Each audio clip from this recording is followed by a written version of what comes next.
Good evening. This is Gloria Taylor Brown, and this is the 42nd edition of Gathering of Priestesses. We're so delighted that you could be with us this evening. We have with us the artist, the author, priestess. She's many, many things. She's going to tell us more about all the things she's done. Lunaea Weatherstone, who's up in Portland, Oregon. I'm having trouble with my nouns lately, so excuse me if I can't remember what things are. And also my co-host, the lovely Miss Catherine Ravenwood, also known as Raven. And she's coming to us from Albuquerque, New Mexico. And she says she's got a balmy 37 degrees there. We're delighted that you could be here. And as I'm watching people come in, I want you to know that whether you're listening to this live or you're listening to it on the replay with YouTube, I really appreciate your being here. And also, if you're here live, if you'll click on the chat button, you'll be able to ask questions and make comments and even talk among yourselves. And we've been doing this show for a while now, and the whole point of this show is to focus on women who are serving the divine, priestesses. And we bring to you a number of different individuals. Some of them you've known very well. Some of them you may never have heard of, because we want to give voice to those women who have something to say. So we do this every Tuesday evening, and we bring you someone who we find interesting, and we hope you will too, or someone that you suggest to us. So if you have someone you would like to see on here, or if you'd like to be on here yourself, Reese, that might be you. We'll arrange for you to be on the schedule and speak as well. And this is a non-commercial presentation, so there are no commercials, there are no ads, and we are supported solely by donations. So thank you for being here, and thank you for being who you are and what you do, because who you are is wonderful and what you do is important. So, Miss Lunaea Weatherstone, how are you? Look at her with her beautiful purple and blue hair. We were commenting on that earlier. And, thank you. And we ask you the question we ask all of our guests: what drew you onto the path of a priestess?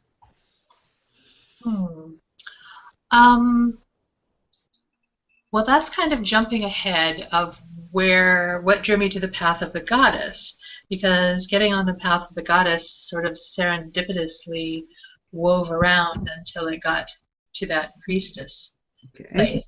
So, but to go ahead and jump ahead into that, I don't know, you must know of Shekinah Mountain Water. Yes. Yes. Shekinah is a friend of mine and my first teacher in goddess lore. And Shekinah recognized me as a priestess right away. We were neighbors, and I started to study with her one-on-one, and we became friends and worked together for several years.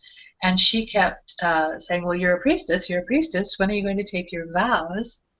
And I've said before that I was like someone who was engaged and wanted a long engagement. It's like I wasn't ready to take my vows, and I think that happens.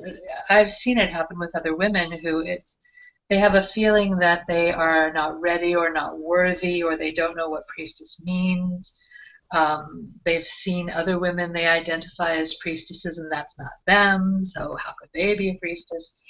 For me, it was just a matter of when the call came clearly, then it was just easy. And part of that was when I met the goddess Brigid. Realized that was the goddess I wanted to give my vows as priestess to. So, is that an answer? That's a good answer. So now you get to tell us a little bit more about what brought you to Brigid. Well, It's very interesting because I don't remember. And it's the same thing. I have the same thing about when I started making goddess rosaries.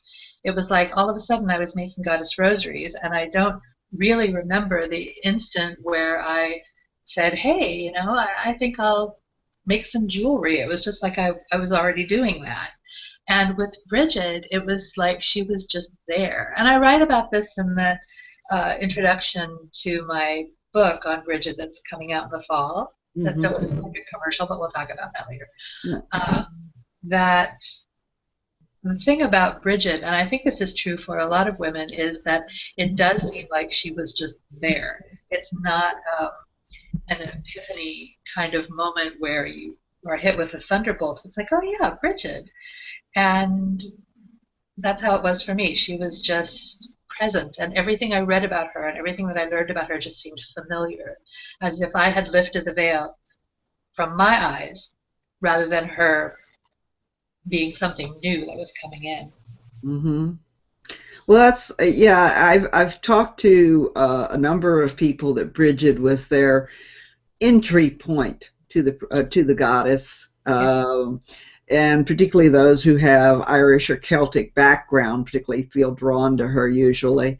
Mm-hmm. Uh, and I find it interesting that she does seem to be so present, as opposed to some of the others that you have to kind of chase down. It's this; they're not quite as forthcoming, I would say. Um, you need to study for them and understand more about who they are. And so as you moved into this space of being a worshiper of Brigid and then into the space of being a priestess for her, that was in California, right? Yes. And at that time, was that while you were doing Sage Woman? No, it was many years after that. Ah, okay. I began, well, I didn't start Sage Woman. Sage Woman was started in 1986 by a woman named Carol Shebear. And Mm-hmm. she bought the mailing list and the name from, no, actually, she made up the name, but she bought the mailing list of the magazine Country Women Mm-hmm. that was a more radical, Dianic kind of women's spirituality magazine, and that's what Carol Shebear started, and she called it Sage Woman. And then she decided that it really wasn't what she wanted to do after all, so she was going to close it down. And Shakina knew her and introduced her to me and suggested that I take it over. Mm-hmm. So I bought the magazine from her, and so from 1986 to when was 93, I was the editor of that. And I didn't take my vows as priestess until 2000. So it was quite a while later. I Oh, was working as a priestess. I was a priestess, but I didn't actually take my vows until then. So it's only been 15 years as vowed, but much longer than that in action. well, having been in the publishing business, I know that it's more like being a slave than being a priestess. So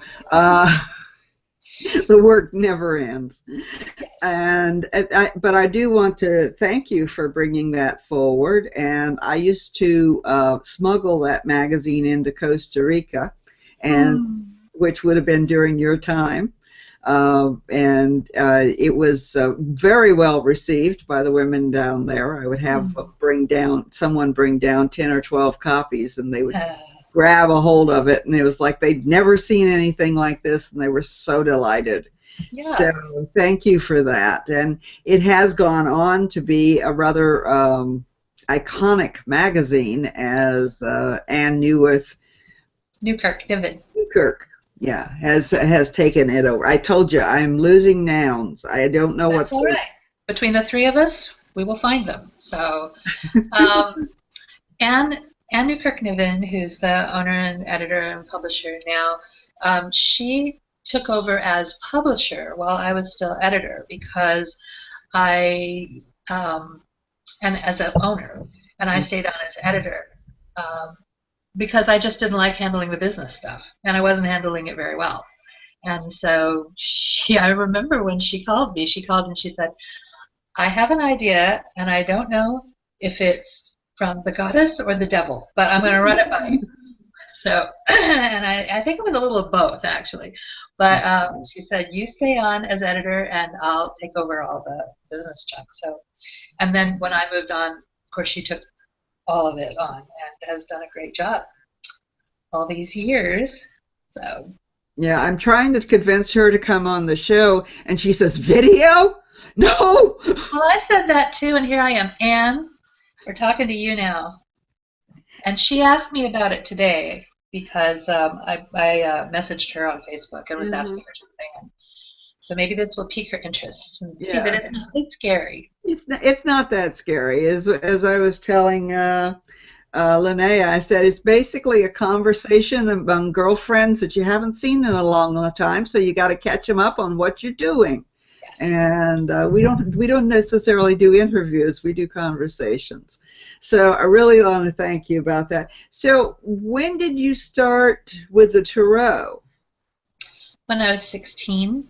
Ah. So that has been, well, I'm going to be 60 this year, so it's been a long time. That was when I got my first deck and started to learn it. I made my own collage deck, which is called Full Moon Dreams, and did a limited edition of that, 250 copies, and I think that was in 95. But in terms of commercial decks, I was lucky enough to be asked by Llewellyn to do a couple of decks for them, or to come up with ideas for decks for them, and I did the Victorian Fairy Tarot, which came out in 2013, and the Mystical Cats Tarot, which came out last spring, and I hope to do more. Oh, well, that's lovely. Now, are you doing the art and the words, or just the art, the words? Yeah, the way that they do collaboration decks, or the way that we did ours, is I came up with the idea and did a basic outline with describing each of the cards of what they would look like and what they would include. And then if that proposal is accepted, then you go find an artist. And we went and found an artist, and we're really fortunate with both of them. Victorian Fairy. Want me to show you the book? Here's the book for it. Victorian Fairy Tarot, the artist is Gary Lippincott, who is an amazing watercolorist. And we had the best time doing this. And then I wrote the book, of course. And then for Mystical Cats, it was Mickie Mueller, who I'm sure a lot of your listeners will know from her Voice of the Trees and illustrations for Llewellyn and a million other things. So I think that one's lovely. Raven was lamenting that she didn't have a copy of it yet. She has several other cat tarots, but she doesn't have that one. So I think it's probably on her list. It's on my list. Go ahead. Well, we knew there were other cat decks out there for sure, and I wanted to do something that was completely different. So the premise of this one is that there's what Mickie and I called the cat planet, and it's not cats in our real world, but they behave like real cats. They're not, wearing clothes or playing musical instruments or whatever. They're only doing things that cats can do, but from a magical, mystical point of view. So I think you'll like it. It won't be redundant with your other cat decks. Excellent. I have the... What would you just read us one of your major arcana on one of the cats? Sure. You have one you'd like? Oh, High Priestess. High Priestess. Okay. This doesn't have the color illustrations, but I'll show you what it looks like in black and white. It's a priestess cat, and she's Back it up a little bit. Back it up. Okay, now hold it still. Okay. She's in an amethyst cave. Okay, nice. Okay. So, and here's the cat right now. Here's your treat. Okay. Deep in her amethyst cave, the priestess awaits you. The vibrations of the crystals resonate with her purr, amplifying the energy that radiates from her being. For thousands of years, I have to tell you, it's written in what we call first person. I like it. It's by the cat, so that's why it's in first person. Got it. For thousands of years, our priestesses have dwelled here and nurtured their inner knowing. The priestess is the inheritor of their wisdom. When her lives run out, Another priestess will take her place, adding her predecessor's consciousness to her own. The cat mysteries of grace, silence, love, and merciless death are all written within her. She sees through the veils of illusion and offers only the truth. Gaze into her eyes and see your true self. Nice. Thank you. Very nice. And then there's a little, what you do if you get the card in a reading and so on. Awesome. That's very nice. Thank you for doing that. Thank you, Raven, for suggesting it. So, as you've moved into this, it sounds like you've just moved into this deeper experience of the tarot with writing the books and then coordinating the art. How has your experience of the tarot changed since you are now the author of the books behind art? Has it changed? I don't really think that it's changed. That's a really good question. I think what has changed is that I did tarot readings for people for a million years. I did I worked once a week, twice a week, doing readings at Gateway's bookstore in Santa Cruz, which probably some of your watchers will know about. So doing readings for the public is different than doing it with a client one-on-one. So there are already different personas, I guess, for the way that I work as a tarot counselor. But doing these decks, I have to do writing that speaks to whoever happens to pick up the deck. And you have to you're not there to like interpret it and work through it and help them understand it as they're doing the readings. So I think what's changed for me is I needed to distill what each card means to me personally and in the context of the theme for the deck. So yeah, but I guess I've gotten more nitpicky because I've really had to research symbols and what else is out there and make sure that the symbols that I'm choosing to use in the cards are archetypal enough to be usable for not just me, because the collage deck that I made, it was just for me. I didn't even think anyone else would ever see it. So, it has giraffes and all kind. I don't know. It's got Sean Connery. It's my symbol language. And What part is Sean Connery in? He's the emperor. Well, of course. Of course he is. You'll have to go look on my website and click on tarot, and that whole deck is up there to look at. All right. All right, we'll put that link up there. I already have it in the description. But I find that, I've been doing tarot since I was 7, and I think Raven's been doing it since she was in her mid-20s. So we both have probably gone through a number of different iterations of study of the tarot. And Raven, you were talking about the cards yesterday when you were talking about the transformation year. The card, the Tower, is being your year of transformation, and you were saying something about it. I can't remember. Do you remember what you were saying? God, you want me to remember what I said yesterday? Yeah, that would be nice. Well, I was saying that I'm in a Tower year. Mm-hmm. That's my personal card this year. But that I was, instead of taking it as, I know what we were saying. I was saying that last year was a devil year, and that because I think I really did live with a lot of fears last year, they all came out of my closet, so to speak.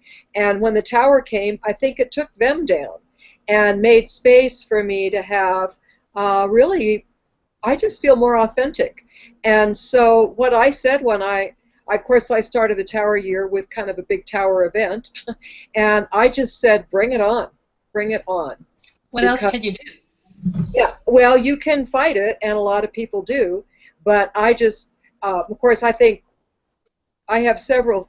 I like the Tower deck overall. I think it's a good ally card if people will not be afraid of it. It's really it takes things out of the way that you can't do yourself.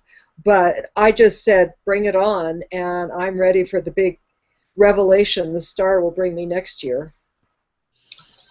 After 9/11, I wrote an article that was in Sagewoman and I think a couple other places picked it up about the Tower card, because so many tarot readers that I know had said they had been getting the Tower card before 9/11, and if you look at the Waite Smith card, it looks, the lightning hits. Right. Right. Yeah. So in this article I wrote, I was talking about what you just said, which is the idea that the Tower comes between the devil and the star, and that at that midpoint we choose which way we're going to go. And I wrote this like a month afterwards. Are we going to go backwards to the devil, or are we going to go forward to the star? And looking back, I think we kind of went backward a little bit, at least immediately.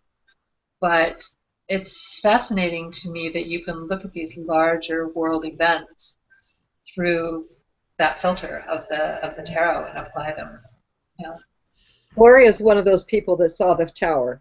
She saw the tower and black shattering glass and fire, and she kept trying to figure out who it was, didn't you, Gloria? Yeah. In fact, we were doing readings 2 days before the event, and I kept getting, as the central cards of a spread, the Tower, Death, and the Devil. Mm-hmm. And, I mean, we're not talking about 1 time or 2 times. I'm talking about 10 or 11 times.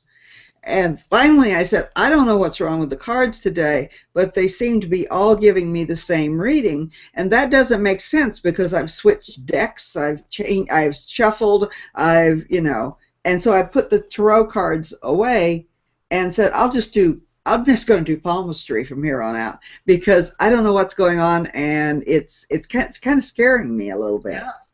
And then I would look in people's hands, and it was like all I could see was death. And I went, oh, no, we're gonna put a stop to this today. I don't know, there's something going on with me. I figured it was me that was the problem. And I just said, I'm closing down for the day. I'm going to go and, I don't know, get a massage or talk to somebody else. We were at a big event up in Bellevue. And then I had nightmares about the black glass raining out of the sky. But, in a way, I think you're right about we did go back to the devil. And the phrase that immediately came into my mind is one my mother always used to say, which is, better the devil we know than the devil we don't know. Mm. And I think that there was a little bit of that going on, was that, well, we know the devil. We've spent time with him. We know how we're dealing with that, how to deal with that. I don't know if we want to move forward into this next space. I don't know whether that's where we want to go, and particularly, and the other thing is, I think particularly our leaders at that time, they had already decided to go to war. They had been making preparation for it for over a year, and that was the time. I mean, whenever we think about it, it was ridiculous that we were attacked by a sect that was primarily out of Afghanistan, funded by money out of Saudi Arabia, so we attacked Iraq. Something. Well, I didn't mean to pull us all totally off topic over to that. Going from tarot to tower to 9/11 to this. I'm sorry if I segued us. No, it's fine. I mean, we talk about what we talk about, and I think it's interesting, and I think that. It is an issue that, sometimes the tarot does bring up things we don't want to look at. I mean, I'm sure you've had readings where you're reading for someone, even whenever you're doing public readings, and you're kind of going, okay, how much am I going to say of this, of what I'm seeing? Yeah, I think what I could always tell the difference between when something was coming through me and something I was holding back or trying to direct it too much, the two extremes of that. Mm-hmm. But I know that, I'm sure all readers feel this, that you have experiences where you start to get in your own way and look at the cards and say, I could force something about what I want to say about this, but honestly, they're just not talking to me today. Or I really haven't had much experience with many experiences with them saying things that I wouldn't want to say to the client. Excuse me. Yeah, but it is. But it is something that as priestesses, we have to be conscious of our words, because we have assumed a space of representing the goddess, representing the divine, and when we speak, we are speaking. You know, there's the idea of the Pope. The Pope speaks ex cathedra, or he speaks as the individual. And when he's speaking as God, that is, you know, stated as, you know, you're not going to do birth control, and the priests are not going to have sex. But if he's talking as a person, that's completely different. And even as we speak as a tarot reader or a priestess, sometimes we have to look at it. You know, is it me that's saying this, or is it something that's coming through me?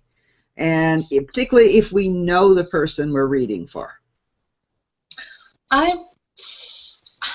It's interesting because I haven't really thought of equating the tarot and the priestessing together like that. For me as a priestess, ethics and honesty is, I don't switch hats. It's like I'm not, you know, Lunaea the me and then Lunaea the priestess. I'm just, that's what it is. As a tarot reader, it's more like I get out of the way, as I said. You know, and that's a nice thing about tarot, is that it provides you with a tool. A friend of mine who is a psychic reader, she doesn't work with anything. You know, it's just coming out of her head. And she commented to me once that it must be really nice to be able to say, hey, it's not me. Look, it's a picture right here. You know, that I'm not the one giving you this news. But when the ego gets too much in the way of, I am, you know, the deliverer of mysteries, nothing much tends to come through. Yeah, I'm sure we've all met people who are the deliverers of mysteries, and it can be kind of a barrier between you and your tarot. I agree. And I also think that one has to look at, you know, in Women of Wisdom up in Seattle, Washington, we always had tarot readers and other readers that were there at the events. And we had one particular woman who would say things that we said, you can't say those things. You can't say somebody's daughter is going to die in the next 2 weeks. Yeah. I don't care if you have a crystal clear looking glass and you are personally going to make sure it happens, you still can't say it in this facility. And we actually had to ban some of it. I think that's irresponsible counseling. You've caught my cough. I do. For me personally, as a tarot reader, I think that there's an obligation to help the person you're reading for get to a positive place with even the most negative cards. That you have to find a way to cope with it, or learn from it, or avoid it, you know, depending on what the question is. But just to leave people hanging there with it, it's bad news. Sorry, I could never do that. I agree, and I also believe that sometimes it's necessary to let them make their own interpretations and say, you know, what does this card mean to you? Yeah, and particularly have them look at it. What do you see? And that's why I think it's important to use a deck that is visually helpful. And a lot of times people, especially newcomers to the tarot, will go for a deck that's just pretty, or not that there's anything wrong with pretty. I like pretty, but it doesn't have enough symbols to be able to actually read the card, and then they get frustrated because they haven't memorized a 300-page book, and so they're not a real reader if they're having to go back to the book, which is silly. I mean, that's why the book is there. As a writer of these books, I urge you to read them. But tarot is a visual tool, and don't be discouraged. Just get a different deck. Get a deck that speaks to you on a visual level, is my advice. Well, I think that's excellent advice. And I also think it's excellent advice to get one of the reasons that I have multiple decks, and Raven does, and Lunaea does, is because we like different decks, and we like different decks at different times. I mean, I would think that that's true for everyone. It's not just, we want to go spend $29.95 on a package of pasteboards. Well, sometimes we do. Sometimes we do. Sometimes they just follow us home. I don't know how those 2 tarot decks got in that book, a bag. They just jumped right in there. But it's a good way to learn any deck, is to compare it to another deck. And I've actually been doing that a little bit on Facebook in the last couple of weeks, taking one card from my fairy deck and one card from my cat deck, the same card, the Empress, say, and showing them side by side. And it's a way to, with any 2 decks, to look at the same card through the different symbols and the symbol language that the author and or artist chose to interpret that. And it can help you find your own symbol language for it. Mm-hmm. Yeah, I agree. When I teach tarot, I will take maybe 20 decks and take all, we're going to look at all the Empress cards. And they look at 20 different ones, or however many are out, 10, 15, whatever I use. And people are so amazed. It's all the Empress. Every one of those cards is the Empress. It all means what the Empress means, but what does that really mean to you? And, I'm sure you have decks. When I read, I have maybe 20 decks sitting out that I don't know which deck I'm going to use. And I have certain decks that read better for other things, just in general. Like my housewife's tarot is killer on real estate. Just killer. I would imagine so. That's a fun deck. Very fun deck. And I found out that it's my real estate deck, so that works for me. So, and other decks I use for other things. But I agree that comparing cards gives you a wealth of information, because and when you're reading, sometimes people don't get it with one deck. That deck is not speaking to them at all. Yeah. And you pull out another deck and they go, oh my gosh, now I see what you're talking about. So it's so subjective and it's so subconscious. Yeah, and that's what I was saying about people who especially are new to the tarot and are frustrated because they don't understand what the cards mean. And that's when I would encourage people to just look at a lot of other decks until you find one where you do understand it. You can always go back to another deck later, but I think you really need to start out with one that from day one you can see something in those cards. And when I was a kid, when I was 16 and I was starting to do tarot, I would play a flashcard game with them with myself. I would just sit there and pull up a card and say just one word, what it means, boom, boom, boom, boom, like that, and then pick them up and do it again until I really felt like I was getting the central message of each of those cards. And that's fun to do too. Who brought you to the tarot, or was it something that you simply found yourself? Well, kind of found it myself in that my best friend and I were snooping through her older brother's dresser drawers, and he had a tarot deck. So, and I was just fascinated with them. And then we used to go to the mall a lot. I grew up in Southern California, so we were mall girls, and the Broadway department store had a display for some reason, probably Halloween, I don't remember now, where they had tarot decks. And I bought one, and that was that. It was the Morgan Greer was my first. Okay. Yeah. That was my first deck too. Yeah. Well, it's pretty. It's so pretty. Beautiful deck. Yeah. Beautiful. Yeah. My first deck was the Rider-Waite, and it was my grandmother's deck, and she had the way she taught them to me is the methodology. You're talking about the flashcards where there's one word. This card means one thing. Mm-hmm. I mean, I was 7. What did I know? And so I would do that. But whenever I was teaching tarot, what I would tell people to do is to live the deck. In other words, you have a deck that is a deck you want to become familiar with. So you pull one card for a day, and you live that card that day. You look at how it relates to or does not relate to that card, everything that happens, no matter That's what great. it is. And there's no cheating. You can't pull death or the tower or anything out of it. Put it back in.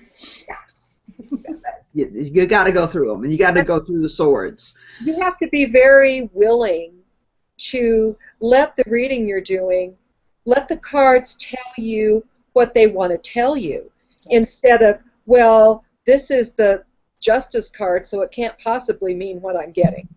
It can trigger something for you. I remember one time I was reading for a guy, and he had a successful business, and he said, I've kind of been thinking about something for my business, and I want to know if I'm on the right track. So I go, maybe I'll choose this deck, and I'm thinking, why would I choose the Shining Woman deck, Shining Woman tribe with Shining Woman deck for this guy? But I thought, well, I did. So shuffle him up. He turns over the Justice card, and I look at it, and I said, are you thinking of having your mother come into business with you? Which isn't really mother and justice, not usually together. And he just stared at me and he said, oh my God, that looks like my mother. She even wears her hair like that. And, you know, that's not normally what you would say. Somebody has a business question and you turn over the Justice card. That's probably not what you're going to ask them. People have to be, I think people really need to honor that the Spirit is talking to you through these cards to guide you, and to listen. Because some of the best readings you can do might have absolutely nothing with the, quote, face value of what the cards are. Yeah, and to trust your intuition. You know, the first thing that I learned when I was starting to work with psychic energies is to don't second guess yourself, even if the first message that you get seems not quite right. That's a different place of your head talking. But to pay attention, just put it forth, go, you know, deliver it to whoever you're delivering it to, and see what happens, just like you did with that. I had a client once that you just reminded me of. It was a man who I had never met before, and I just did a general Celtic Cross spread for him to start. And the two cards at the center that came up were Death and the Empress. And I kind of was going around about how, you know, this could be you're releasing your attachment to a nurturing relationship, yada, yada, yada. And he listened to me, and then he said, well, or it could be that my mother died last week. And I'm just like, okay, that might be it. Yes, that could possibly be it. It was just that was really a turning point for me in terms of sometimes the cards mean what the cards are. And that's why when I did, and we steer away from the death card being death a lot in the tarot community right now, that it's, you know, it's always renewal or rebirth and sometimes death.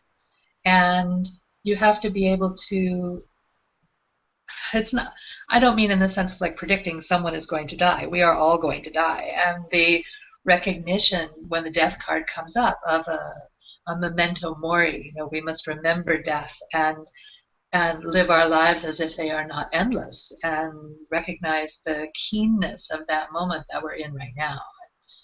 That's why it was really important for me when I did the Victorian Fairy and the Mystical Cats tarots, is that they show dead things in them. You know, there's a dead bird in the fairy deck, and there's a dead cat in the cat deck, because we have to deal with the loss of our loved ones and friends and family and partners at some point in our lives, and there's no point in soft pedaling that, I think.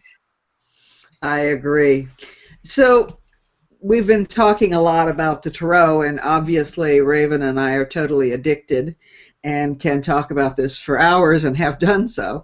But I want to bring this back to you, and you know, what do you consider yourself? I mean, you've been an editor, you've been a publisher, you're a writer, you've read tarot cards, you're a priestess.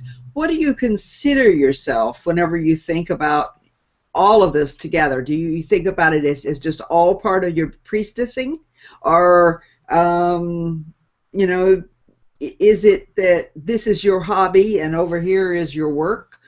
How do you look at it? Hobbies. I want to have time for hobbies someday. That would be nice. Um, I'm my birth card is that my soul card is the Fool, Uh, and I'm a Fool Emperor actually, and I don't tend to do a lot of defining like that. My path has been very serendipitous and kind of going from moment to moment, and that's a good thing and a bad thing. Um, I was also born on a full moon, so I have a Virgo sun and Pisces moon, and those are always doing that same Fool Emperor thing too. So I haven't really defined myself as to what am I, and so if people ask me, I tell them that I'm a writer and I'm an editor. I'm still an editor in my mundane life, if we separate that out. Um, but as a priestess, for me, the definition of priestess for me is to be in sacred service, and to me that's the difference between a devotee and a priestess, is the idea that you take those vows, and that's why it took me a long time to take those vows. It's because I wanted to never break them. I wanted to be able that I could, that's what a vow is, not just, oh, I'm a priestess now. I wanted to be able to say, I give myself in service to the goddess. And my sister priestess, Bryn, when she made her vows, I just love this and I tell it to everybody because it's just so brilliant. One of her vows that she said was that she offered her willingness to whatever. mm. And to me, that's like, yes, I'm not just vowing to be a writer or a ritualist or whatever it is that I'm doing this year. I'm whatever the goddess pours out from me, I will drink. And that's what being a priestess is to me. And it's something that I do with all humility, because when you get your ego in the way and say, well, I don't know that I can do this, I don't know that I'm worthy, I don't know that I'm good enough, you know, that's irrelevant. You just do it. And I'm trying. That's a really good point, because a lot of people think that when their ego is in the way, they're thinking, I'm so fabulous, I'm doing this, oh, I'm so wonderful, oh, look at me, I'm the best, I'm the smartest. But you're right, ego is very strong in just what you said. And I think people don't recognize that, and I'm very glad you brought that up to remind people that the ego always also tries to talk you out of things. Yeah, ego is, fear of failure. I'm going to look or be stupid. Didn't I just say that before we came into this interview? It's like, oh gosh, okay, here's the whole world I'm not quoting. babble on. But it doesn't matter at some point. It's like, yeah, if you're going to make a fool of yourself, just do your best. That's the other part for me of being a priestess, is personal excellence. Do the best that you can do for you, and you not compare it to anybody else, which is really hard. If you see someone especially doing something similar to what you do, it's difficult to not compare. But honestly, if the goddess called her and him and called you, they're for three different reasons. And my job as a priestess is just to keep listening for what the next assignment is. That my book about Brigid was one assignment that took a long time. And now I kind of have an idea what the next assignment is, but I haven't quite gelled it down yet. But I think just staying open to your vocation, to your calling, is really important. Especially, I think, for women who are in a particular tradition and have kind of locked themselves into a certain correct way of doing things. I think that can be dangerous. That then one can feel a guilt if your calling changes. If you vowed to be in a certain group, um, or to serve your goddess in a particular way, and then the goddess has other ideas for you, there can be a tremendous feeling of failure. and having let your goddess down, and can lead to a real crisis of faith. So that's why I kind of keep it loose. Willingness to whatever. Thank you, Bryn. Yes. Well, I also think that sometimes you do the work that's before you. And you know, if you're driving down the road and you see somebody lying in the middle of the road bleeding, you don't drive by and say, "Oh, I'm sure the next person will stop." And it may be psychic bleeding is what you're dealing with. It may be physical bleeding, or it may be something else. But I think that sometimes there's just work that you can see. You know, you're there, and either there's no one else there, or but you have to do it. It's appropriate. Yes, I think that's key. That you have to do it, and you have to feel that you're called to do it, because women almost always want to help. They want to help the person who's bleeding in the street. It's going to be a terrible example because anyone would stop for the person bleeding in the street. But my point is that I think we have to have good boundaries and be able to discern what is really our job and what may be somebody else's job. There are a lot of things that I could do, or you could do, Raven, you could do, but we don't necessarily get to do everything that we can do. And I'm realizing this especially as I get older, because you know, when you're in your 20s and 30s or even 40s, I have a lot of time. I have a lot of things that I can do, and I don't have to rush. Now I've had my second Saturn return, or I'm in the middle of it, and I don't have that much time left. So you have to kind of pick and choose where you're going to put your sacred service. I feel that. But I think you're definitely right. What is in front of you is often a gift and a message from the goddess about your next direction. And I think that's one of the other things that happens is something may come up again and again. And it's either to understand that this is your place to do this, or are you sure you want to continue having this in your life? You know, there's this level of chaos, this level of craziness. You know, it's important to realize that as tarot readers, as priestesses, most of us are not therapists. And so there is some work that and some people, it's not appropriate for us to take on their issues. And it's you know, it's appropriate for us to say, you know, I think that it would be really, you know, if you know someone to refer them to, but to take on their issues and cure them. This is going to set Raven off. To heal them. I'm sorry, go on. That we have to look at, you know, okay, is that my appropriate, or is that just my ego saying, you know, oh, I'm this all-healing priestess and I'm going to heal everybody and it's my responsibility to make the whole world well. You are the turtle that holds up the world. Yes. Mm-hmm. I think that's something that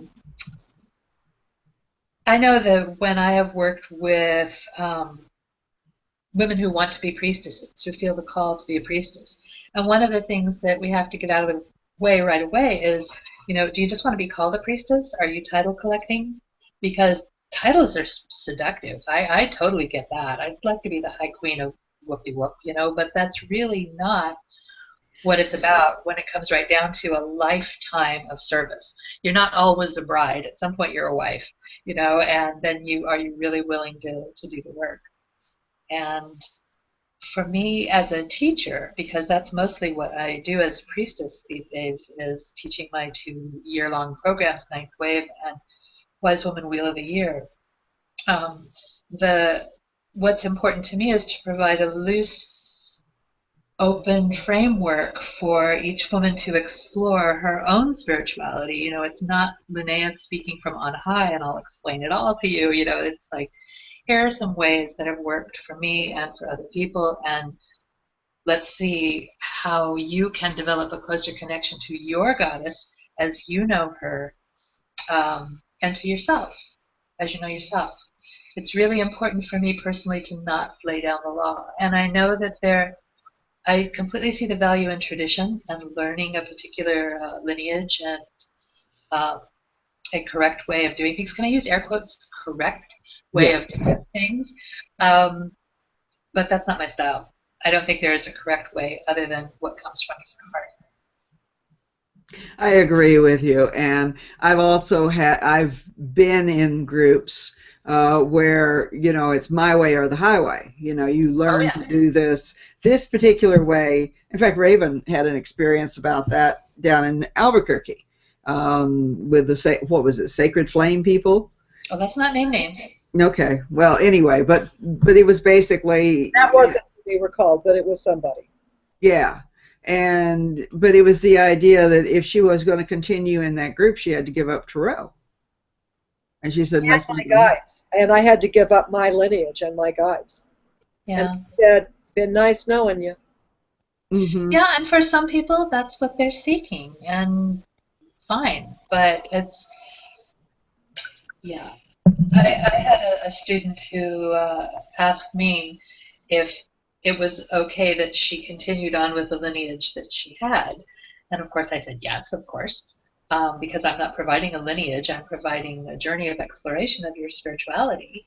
But when she went to her group's leader, the group's leader said, no, you can't take this year-long program because you must only cleave to me. And I was very sad that Mm-hmm. limit spirituality. That's the whole point, is to listen to the call of your soul and follow it. I think that, I was raised in a Baptist family, but I was raised in a Baptist family where my grandmother was a psychic and read tarot cards. Mm. And where my mother was the Tallahassee lassie who loved to dance. Mm-hmm. So our idea of Baptist was not the idea most other people had of Baptist.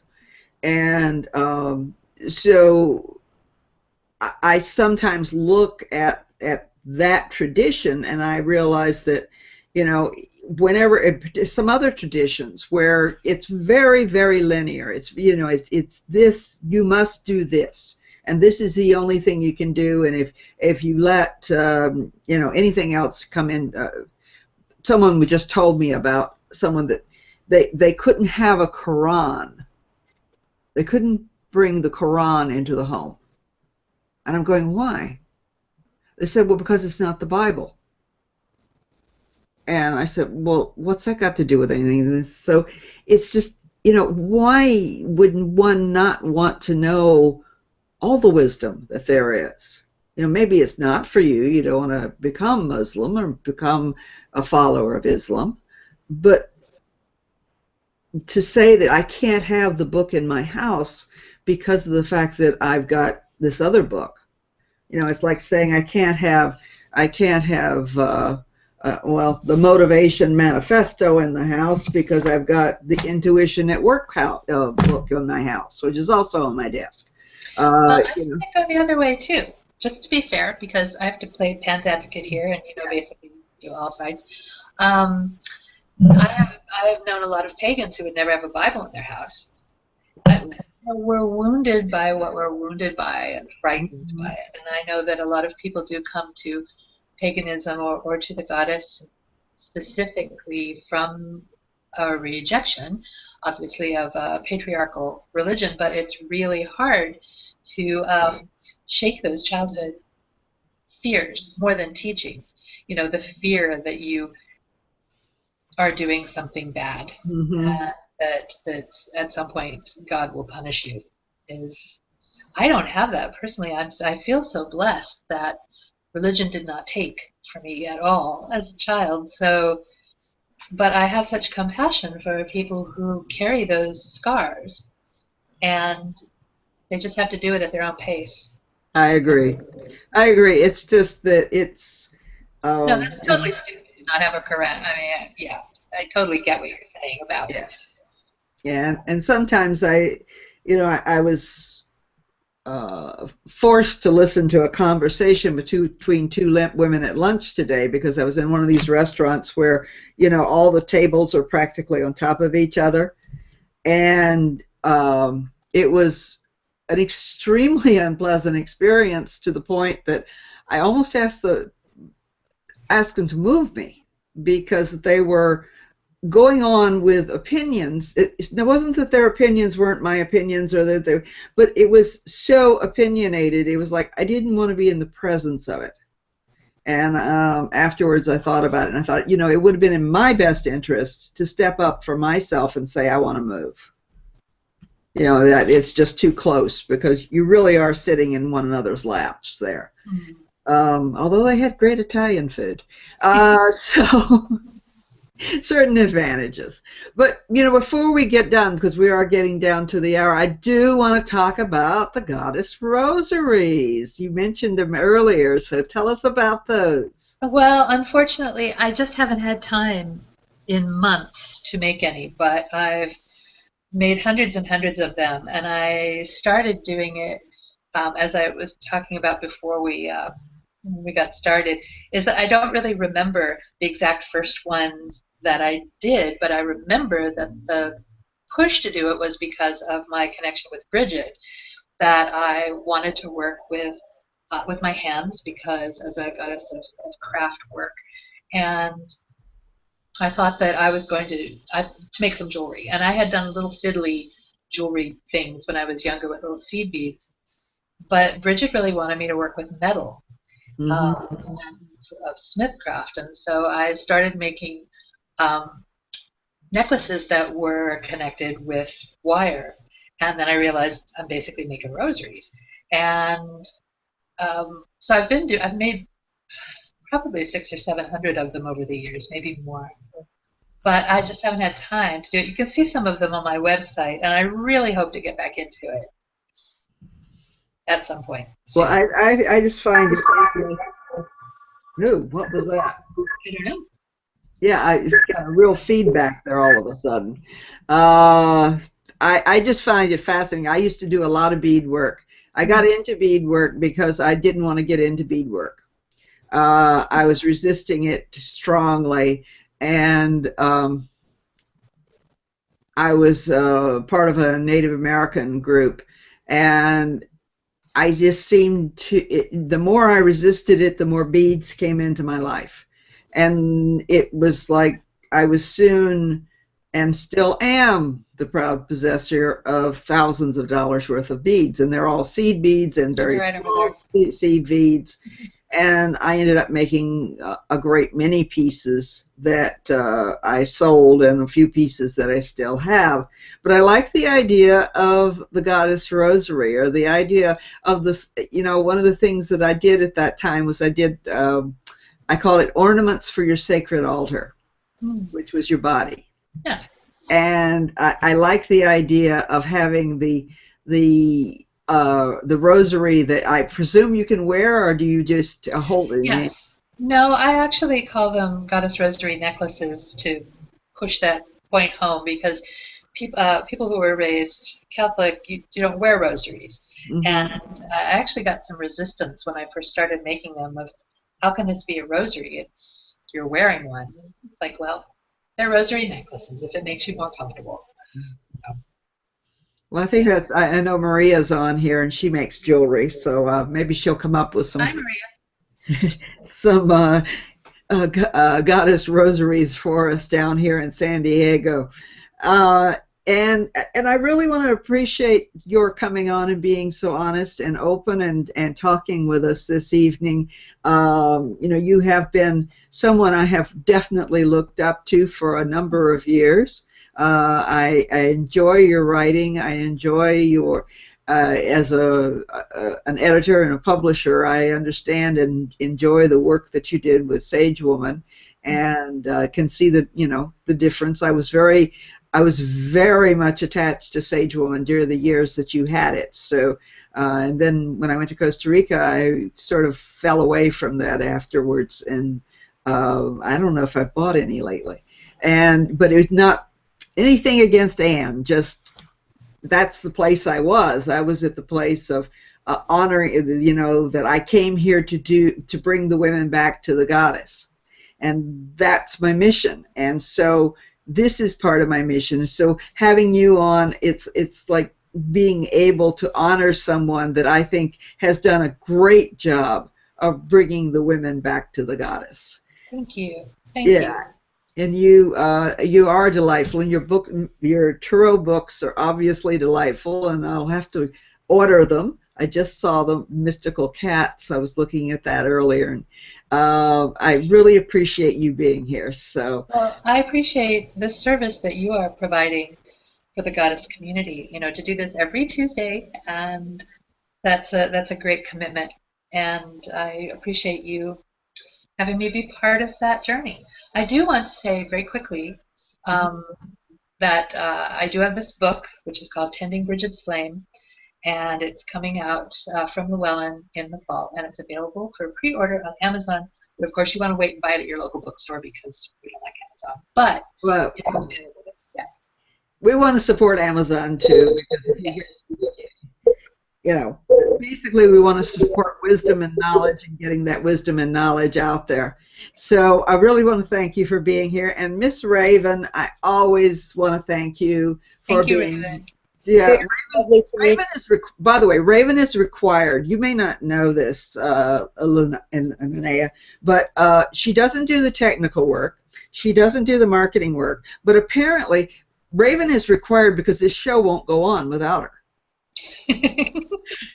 Well, I know I felt more comfortable with you here, so thank you. I just sit here and I don't say much, and sometimes I go off on a tangent, but evidently the computer doesn't like it if I'm not here. So. No, and it's like it's too intense if it's just two people. I think having you here just, Oh, yes, because I'm not intense at all. No, I don't think any of us are. No, I can feel that. Not at all. Not at all. Well, this was very nice. Nothing like having 3 tarot readers sitting around and chatting about the cards, which we could do all night long. Yes, we could. I look forward to seeing your decks. Thank you. Yes, I'll be shopping soon. Let me know what you think. All right, I will. And we look forward to seeing your book, which, give us the title one more time. Tending Brigid's Flame. Tending Brigid's Flame, and that's coming out from Llewellyn. I imagine you can probably pre-order it from Llewellyn as well. They usually have I don't think it's up in there. It'll be out in their fall catalog. Oh, okay. So I think you might be able to get it at Barnes & Noble pre-order, but I know it's up for sure on Amazon. Okay. Well, we want to support all our authors, so we definitely want to support that. Raven's book is How to Make Sacred Water, and it is from Inner Traditions. And we are also supported by Ann Keyes and Candace Cant with Goddess Inc., which is a publishing company, and that's goddess-ink.com.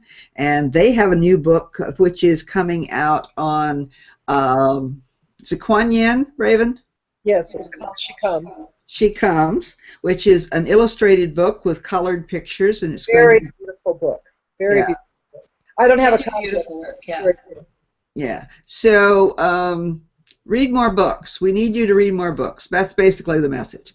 So I want to thank all of you who are listening for being here tonight. And next week we will have Ryan Newland on, and Ryan created a new oracle, which is quite lovely. It's I think it's called Sisters of the Sacred Flame, but she'll bring them on and show them to us, and she's got a really interesting slant on it. And the week after that, I will not be here, but Raven will be the host. So I'm going to be down in Florida, and Raven's going to be on with Shauna Ora White. And want to thank you all for being here, and good night. We'll see you soon. Thank you so much.